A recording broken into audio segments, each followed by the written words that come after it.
Welcome to Sashakt Talkies. I'm Kamal. I'm your host for today, for this very first of its kind show to bring out stories of the brave cancer warriors to inspire the world. Today we have a trailblazer with us who inspires everyone with her passion and dedication. Let's see an AV to know who she is.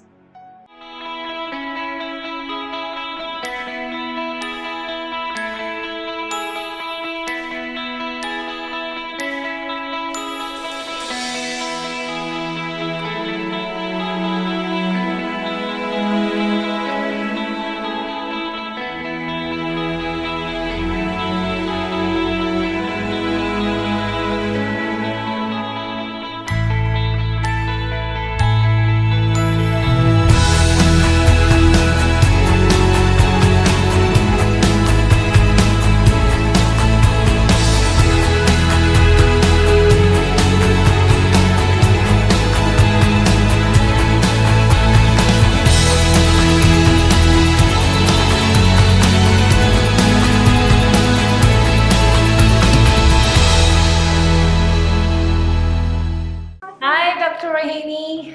Hello. So, Dr. Rohini, we're so glad to have you with us today. Can you please tell us a little bit about your cancer journey?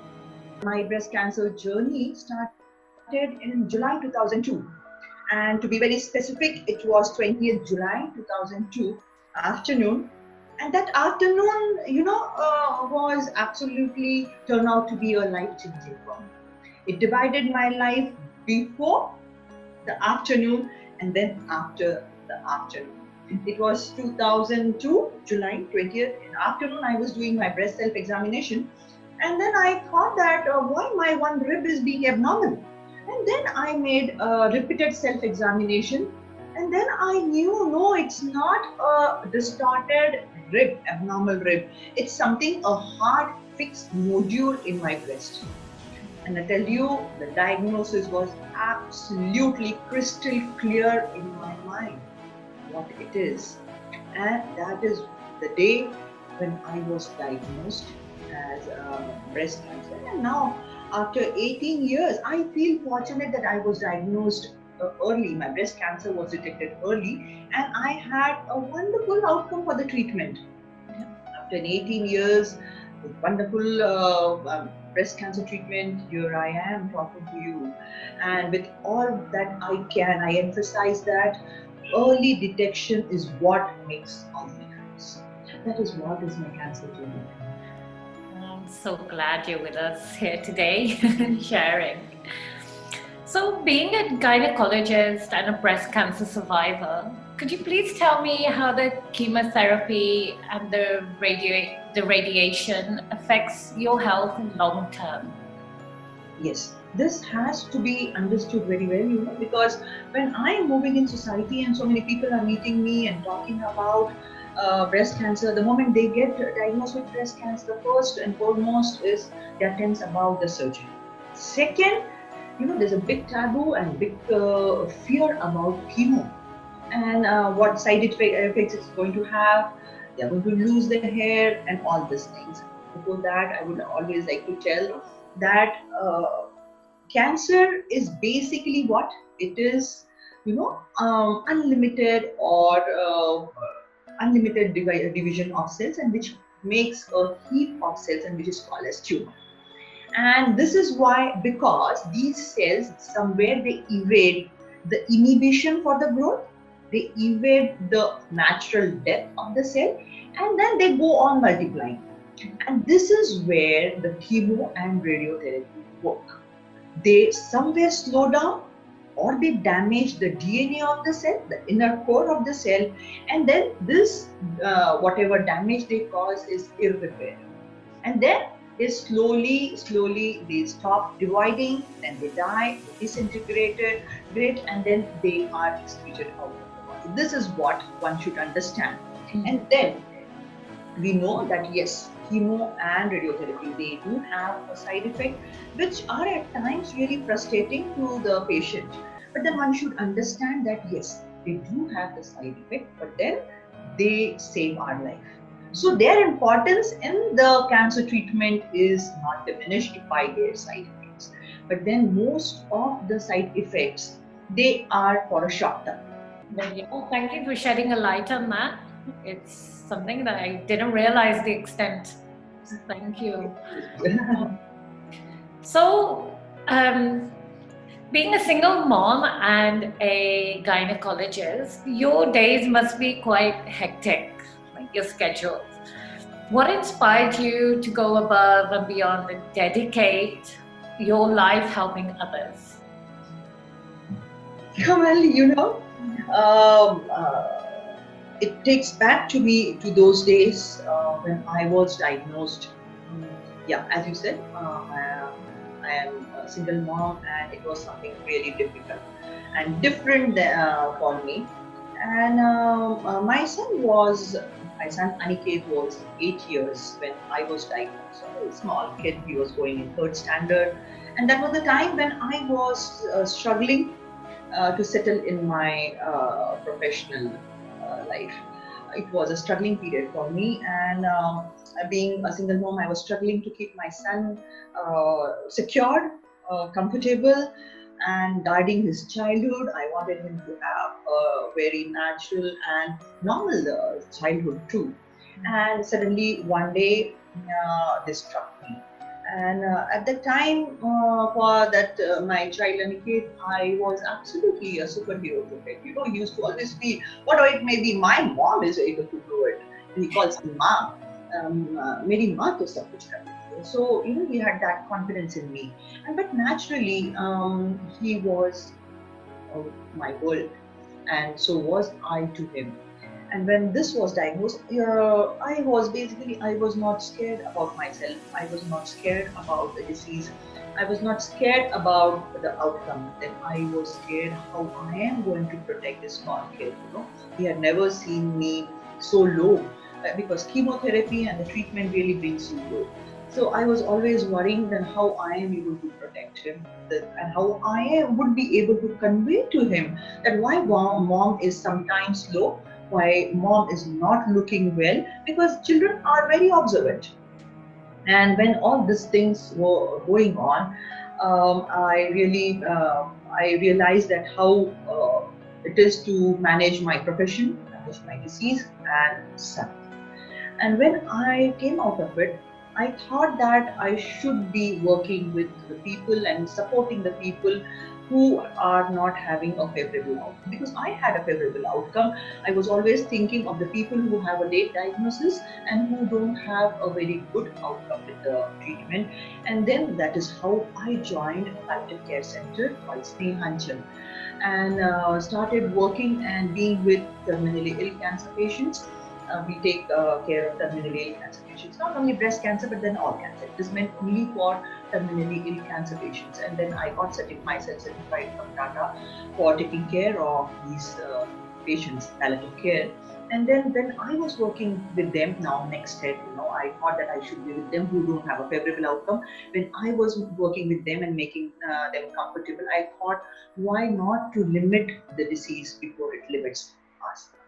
So that is how I thought that yes, I should be working for early detection, because breast cancer doesn't have a vaccine.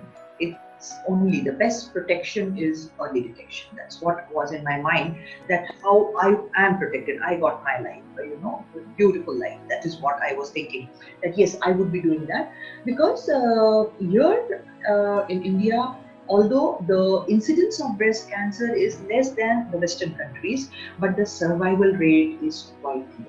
And that is why, because the awareness is less, people are not going for screening. That is why it is not that we have some different kind of breast cancer over here than Western countries, no. But then here the breast cancer is detected quite late. People are ignorant about the signs and symptoms, and although they know that the screening has to be done, they are not doing it. How many times you tell them about the importance, they are not doing it. So that is where I thought, yes, I should be going. And then When I started doing the breast cancer awareness talk, delivering the talk, I found out that however you make them aware about signs and symptoms, and then you have to do a breast self-examination, teach them how to do the breast self-examination, and then you ask them to go for the routine mammogram, which has to be done. They don't go. They don't go. So then I thought maybe they had some constraints about doing it. So I started giving them 50% discount coupons. So they used to collect it and I used to keep a follow-up. I found that only 4 or 5 out of one meet where I used to have, they go only 2, 3 or 4 or 5, they were not going. And again, that was playing in my mind, what to do, how to do. Then fortunately, I got hold of a handheld device for mass screening. And that really made me happy because I wanted to go and do it in rural areas. Rural areas, although they have incidence less than the urban areas, but then mortality, the death rate is more because they come in third and fourth stage. They have their own constraints for not coming to us. Their literacy is less, their awareness is less. And so many times they are very much ignorant about the signs and symptoms of breast cancer. So I went there. Only talking to them was not going to serve the purpose, because how are they going to come down to Nagpur where I am situated? The peripheries they cannot, because they lose their wages also. So then that was very good for me that I had that, and that is where I could relate to each and every difficulty they were having. So that is how I decided that yes, I should be with them in a holistic way, right from awareness to the screening, through the treatment and diagnosis, and through the palliative. So that is how I dedicated myself. That's amazing, really, truly inspiring. So, as you're working tirelessly to bring breast cancer awareness in various strata of society, what are the major challenges? As you mentioned, is getting people to go and get screened in rural areas. Why do you think? What are the main challenges about the rural areas with the screening? You know, trying to get people to go and get themselves checked and kind of bring the awareness around it. You mentioned that people are not going, right? So what are the specific challenges? What is it do you think that they're not going? Why they're not going? Rural population is absolutely different. There are so many aspects that is different than urban population. And as I mentioned that although the incidence is less, mortality is more, just because they reach us in third or fourth stage when they don't have a very favorable outcome in the treatments, and that is where the cancer is labeled as death warrant. They equate it. Cancer means death.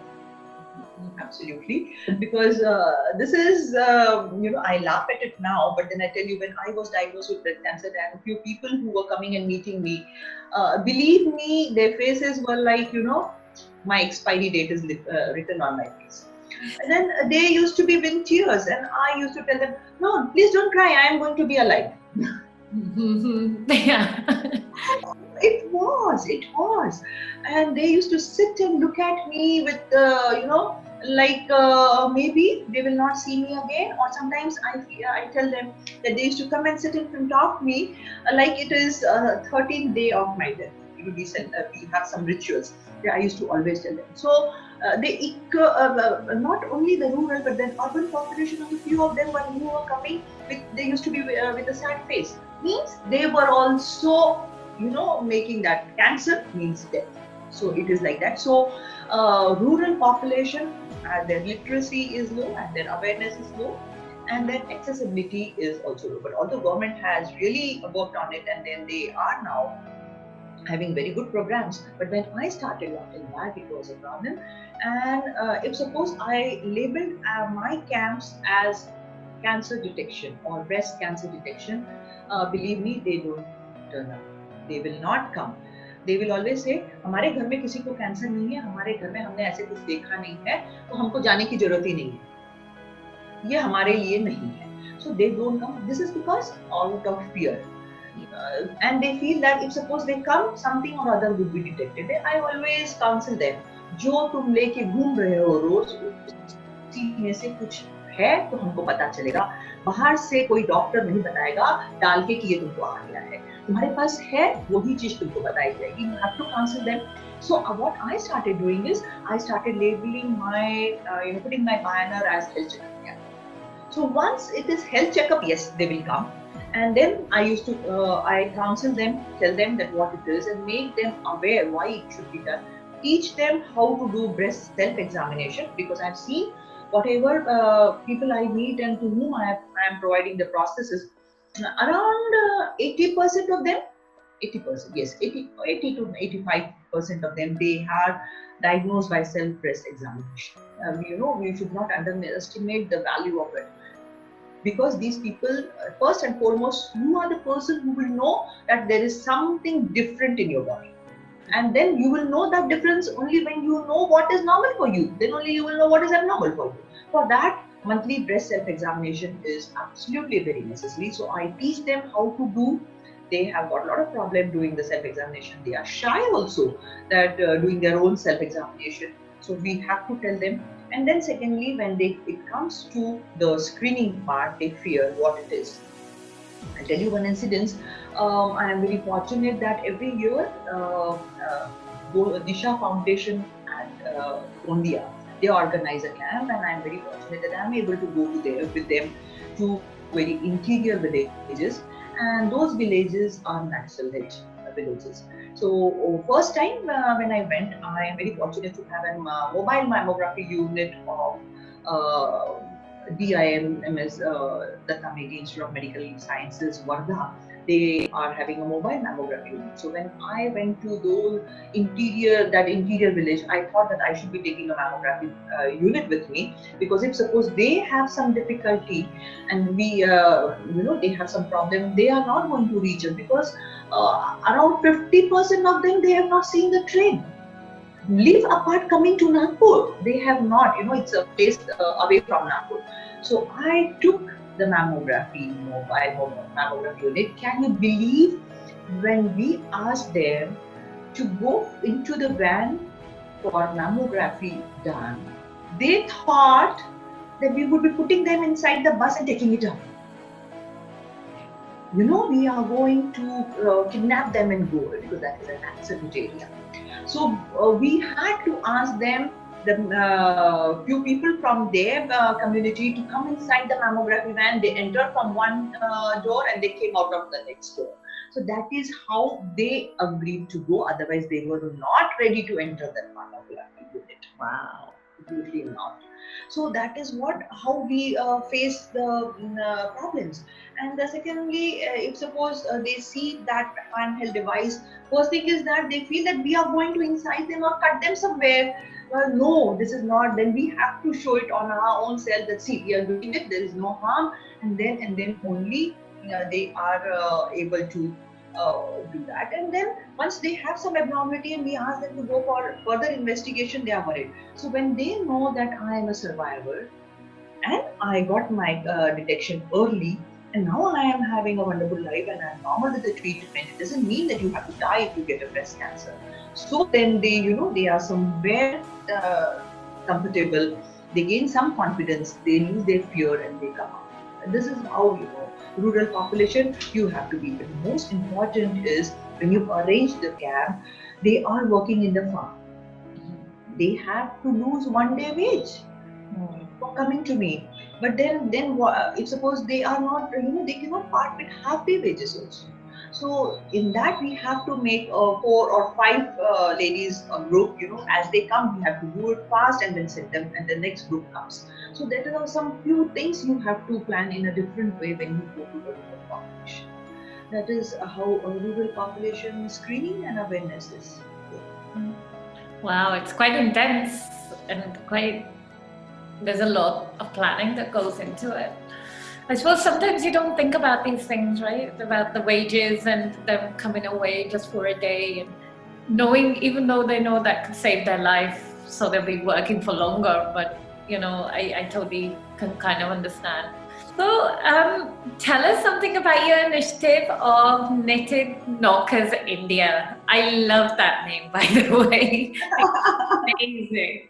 So, what made you start this? And how's it helping the breast cancer patients and survivors? One has to understand that apart from, the trauma accompanying the diagnosis of breast cancer, the pain and the side effects of the treatment, the lady, or we can say the patient, must deal with double whammy of losing their breast. There are now options of conservation of breast, but then so many times she has to part with her body part. But then it is not same as that of losing the hair in chemotherapy, which is temporary. But losing the breast to breast cancer is a permanent thing. It affects the lady psychologically, physically, emotionally, absolutely. And then it comes out as a negative body image or low self-esteem. So this is there because so many times they are not aware. Can you believe? I have met so many people from rural or periphery. They are not aware that there is an option. When you lose breast, there is an option of prosthesis that you can appear normal after that also. They don't know. I felt so sad, I felt extremely sad that they are suffering. They don't know what to do, and believe me, I met a lady who had confined herself to the home for 10 months after surgery. She didn't come out of the house because she was not knowing how to face the society. She said, if suppose I come out, I know people will stare at me. And it is there. Once they know you have been operated, they directly look like that. What is it? What are you trying to see? I always feel I have to tell that no, it is not left. You're looking at left, it is right. Or what you want to know more. But when I shared this with people said, exactly, ma'am, what you are saying, it is, we are also facing. The person who was had confined herself for 10 months inside the house, she told me that if suppose I wear a sari, the blouse is not fitting me well. If suppose I wear a salwar kameez, I always fear if suppose dupatta goes up, how people will look at me. So this lady from tribal area also had the same difficulty. And what she did, she kept a bamboo basket there to create the mount. And that bamboo basket ages hurt her delicate post-surgery skin. And she came to me with the abrasion. I could heal her physically, but the emotional and the psychological trauma was too hard to address. And so there I thought that how can I help? But then the traditional breast prostheses were very expensive, and I was not in a state to gift everyone those. No, absolutely not. It cannot be. So I tried so many options. I should do this, or I should, be taking the cups which are available in the market. I should be putting some foam inside it. But no, they always look so rondo. People don't have those, younger girls, they have a very round breast, but the other ladies, they don't have, and then it looks odd. One is bit down and other is all round. When you walk, it looks, one is different and one is different. So I always thought that what to do. At that time, my son, who was there 8 years, now is grown up, and he is working in US. And one of my visit to US, whenever I used to go, I used to find breast cancer support groups, and I used to go and see what they are doing and what I can do over here. I should learn something, what more I can be doing, and what more I should be. And in that, I learned about Knitted Knockers organization, US.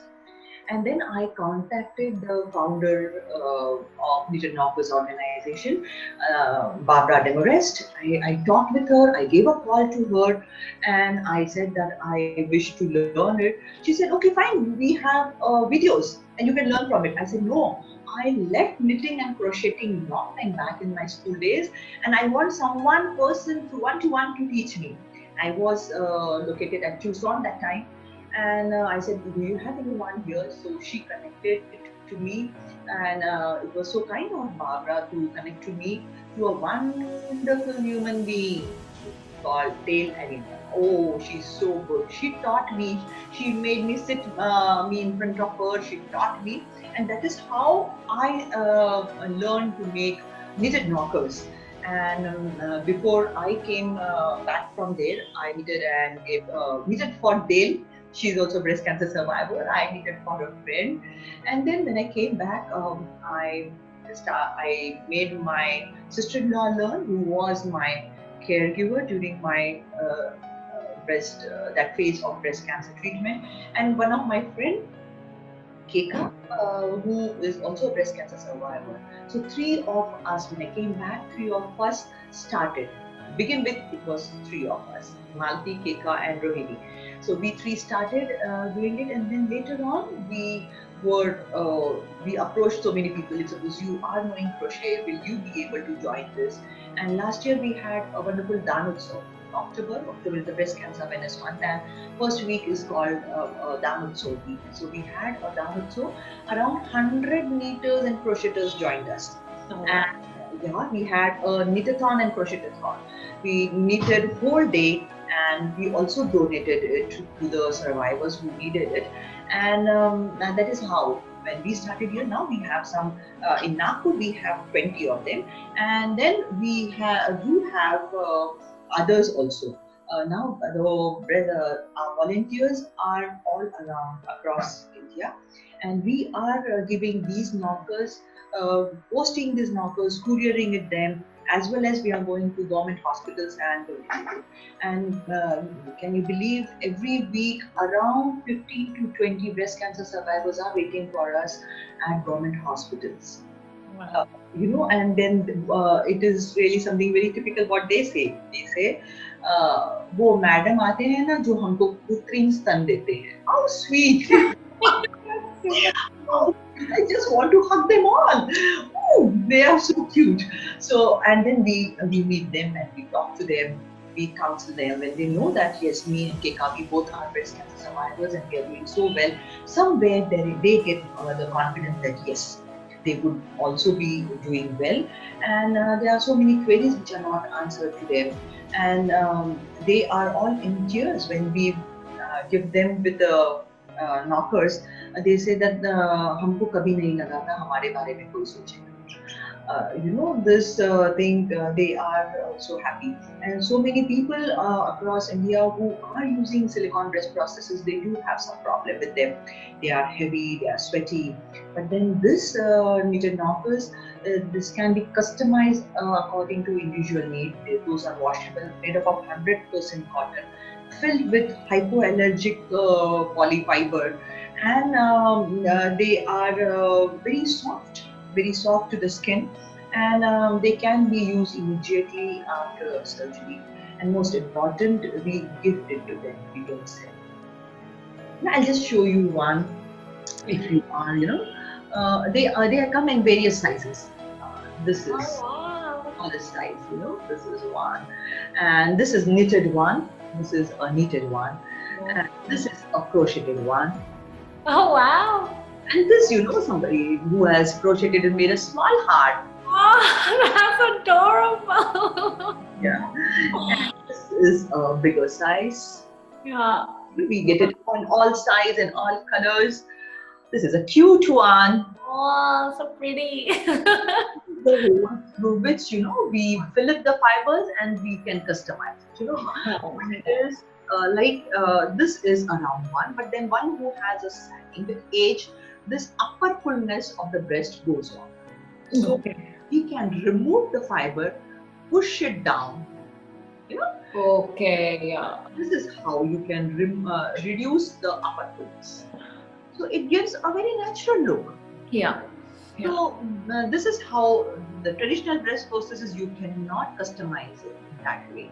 But then yes, we can do that with this It makes the survivors more comfortable. Whoever have received it, they have got, as they say that we are comfortable.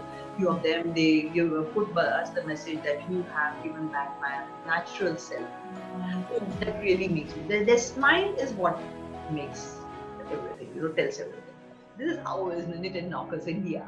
And I'm very glad to share with you that we do have a group of volunteers from Dubai who are doing it.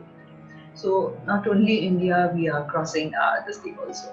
So that makes me happy, making the survivors have a face, giving back that smile, giving back that confidence and that dignity to them. Yeah. That is Knit and Knockers India. Wow, that's so heartwarming. And there's nothing more precious than having something made from the heart and given to you. I think it gives you a sense of love, that kind of connection that, as you say, prosthetics can't give. So wow, truly amazing. I started this thing, so many of them, they are so ignorant about the feeling or the requirement by the survivor. They started telling, ma'am, it's okay that you started the awareness talks, you started the screening, but why this? Oh, I said, why this? If you really be with me for a few of my visits to government hospital, meeting the survivors, then you would know why this. It is nothing about a physical appeal. It is just to getting back to what you were before. We always say that we make these knockers with love and fill it with hope. Hope that you are comfortable. Is what is written on this. And hope and faith, nobody can take that away from you. That's always from within. So you mentioned you work for palliative care, the terminally ill. So you're with them till their last days. How difficult is it to comfort them? Like, how do you cope with the whole, because it's quite traumatic, it's very emotional, and it's probably hard to not get attached, and to have that kind of around you all the time must be quite tough, right? So how do you comfort them, and how do you cope with yourself by doing it? Absolutely, you have got that point. It is always said that when you are working with the terminally ill cancer patient, the palliative care, you should be keeping yourself in that way, attach and detach kind of thing, But no, you do get, when you are giving your 100%, more than 100%, you are getting somewhere attached to them. But then that is where it comes. You have to be treating them, but at the same time, you are going to keep yourself guarded away from them.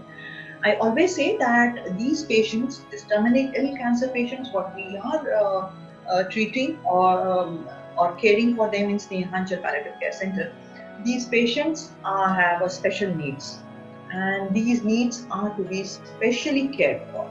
It's something different than other patients. It's not that simple. When we go for the rounds in our wards, we always say that, kuch nahi hoga, sab kuch theek ho jayega. Don't worry, everything will be okay. But mind it, we are not supposed to, we are not able to say that to people. They are terminally ill cancer patients. We very well know that they are beyond the treatment. So that is where the difference is. First and foremost is it needs a lot of counseling. It needs a lot of counseling. You have to counsel not only the patient, but the caregivers and the family members also. There should be the acceptance of diagnosis and acceptance of prognosis and acceptance of death. This is very important because acceptance of diagnosis is the first step, and then the acceptance of prognosis is the second step. So many times, still, when they are coming to Snehanchal Palliative Care Center, where we are with terminally ill cancer patients, they are on their last journey. Still, the acceptance of diagnosis or the prognosis is not there. And then there is the step where we have a difficulty. We have to put into a lot of counseling. We have to give them time. We have to listen to them. We have to answer each and every question patiently. same questions are being answered a number of times because they don't want to believe the answer. So you have to be patient with them and the caregivers also. And then the most difficult part is breaking up the bad news. And then after that also they get disturbed, they need a lot of support, and that is how it is there. It is totally different than what is the counseling is the mainstay. And generally these patients are with us, they have the major presenting complaint as pain, but then we have to understand that this pain is not only physical. It is not only physical, it is emotional, psychosocial, spiritual. You have to treat the patient in a holistic way, not only the symptoms. You have to treat that individual as a whole, not the symptoms only. So sometimes when we are treating pain and we are increasing the killers, the dose of painkillers, and we are not getting the result. The patient says the pain is same. And then when we keep on talking to them, it is something where he is emotionally or psychologically worried about few things. Psychologically worried about his family after his death, his children, what will happen, or few other things, That is where it happens. If you solve that, you address that issues, and they give a response to your painkillers. Wow, tough job. You have to have the compassion and empathy and sympathy, which you clearly have, and your team. So well done, thank you. So you're obviously a superwoman, very well appreciated. So I wonder what's a typical day like for Dr. Rohini? It's marathon. Uh-huh. It's a marathon. I can imagine. It sounds like an ultra marathon. So thank you for all of that. I've just got a quick rapid round for you just to get to know you a little bit more. So what's your favorite movie? His favorite movie, Jump We Met.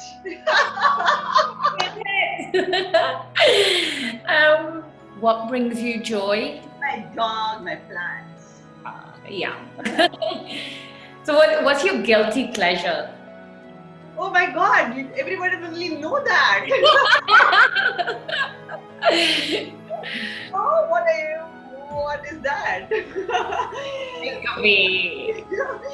Mine's wine. I'll openly say it. I love my red wine. You will not imagine also calling my schoolmates from unknown mobile numbers. You!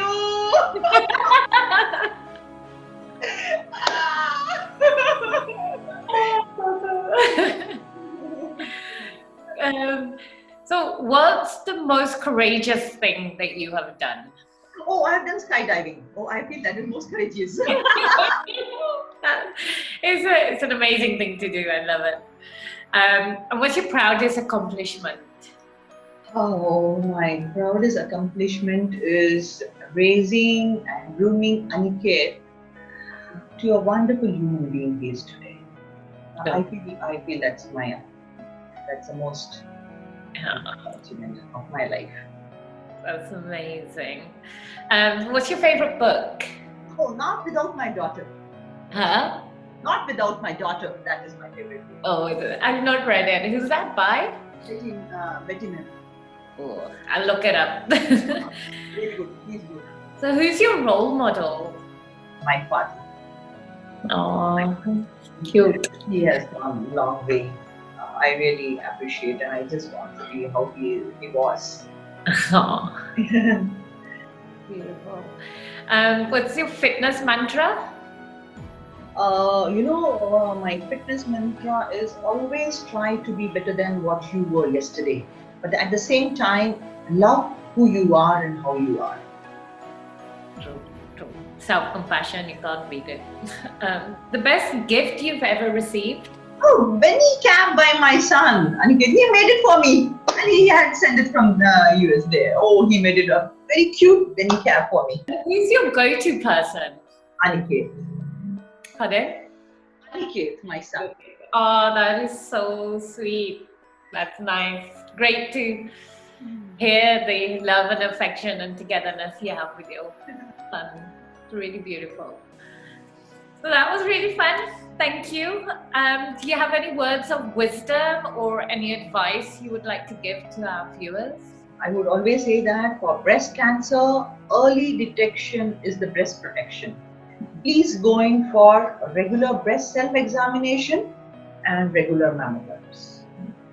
That is what I wish to, absolutely. Everybody, for everyone there, whoever listens to it, yes, please go in for regular breast self-examination. We don't have anything which can prevent us to have breast cancer.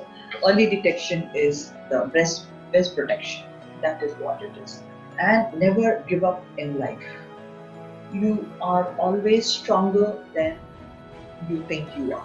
So, thank you for everybody. Thank you, Dr. Rohini. It was wonderful, great energy. So, we're going to conclude. I just wanted to say there's a little quote. What we have done for ourselves alone dies with us. What we have done for others and the world remains and is immortal. Let's remember that. So on that note, I, Kamal, am signing off for today. Take care and stay Sashakt. Thank you. One thing I want everyone to know about my mom, that is Dr. Rohini Patil, is that I saw her going through the disease when I was 8 years old. I was a little kid. But I see her then and I see her now. What I see is just sheer determination, sheer dedication. Even when she was not doing well, when she was struggling with the disease, every day she used to go to work. Every day she used to go to work because she knew that what she was doing was making a difference in this society. She is a very determined girl with a very positive attitude and faith in God. I wish her a long life. Thanks to Dr. Rohini Patil. During the course of interaction with her, I was very, very impressed with the work that she was doing for the society. So I decided to quit my job and got fully involved in the screening camps that we go during the weekends, and also with Knitted Knockers India, where we make handmade prosthesis and gift it to the people who need it. Dr. Patil is a leader, a motivation and catalyst in serving community with medical needs. Her continuous, selfless, tireless effort is just heartwarming. She works with underprivileged people and very dedicatedly. It is an absolute honor to know her, to work with her, and to be her friend. I've known Rohini for the past maybe 20 years or more. I've seen her journey with cancer for the past 17 years from very close quarters. And I have to say this, that I've never seen such a positive person in my life. She fought this disease with a big smile on her face, or should I say with her trademark laughter. Friends, it's a great pleasure to speak about my friend Rohini. I know her for the last 25 years, and yes, I have witnessed her successful fight for the last 18 years against a very deadly disease, breast cancer. She has not only shown an exemplary courage, a determination, a dedication while fighting against this disease for the last 18 years. And she is one of the most active members in Nagpur for the breast cancer awareness program.